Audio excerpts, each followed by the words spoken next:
जी एहसन, आप world games में पाकिस्तान की नुमाइंदगी करने जा रहे हैं और इस वक्त आप कैंप कर रहे हैं, तो क्या एक्सपीरियंस है, क्या हो रहा है, कैसी तैयारी जा रही है आपकी?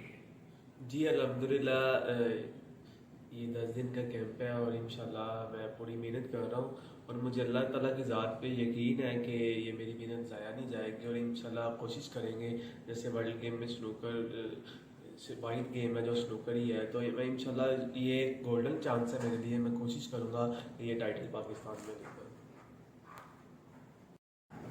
अच्छा एहसन, चूँकि वर्ल्ड गेम्स में नुमाइंदगी करना इतना आसान नहीं है।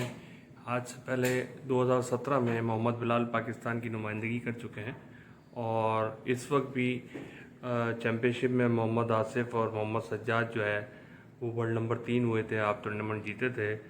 और चूँकि उनकी शर्त ये है कि पाकिस्तान हर कंट्री से सिर्फ एक ही खिलाड़ी उसके अंदर शामिल हो सकता है, तो आपको कैसा लग रहा है जो इतनी मुश्किल क्वालिफिकेशन के बाद आप उसके अंदर नुमाइंदगी कर रहे हैं? जी बिल्कुल।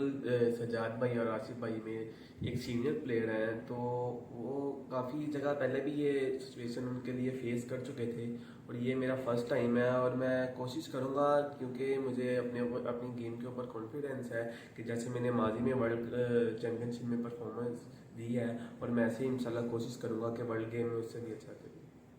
Thank you.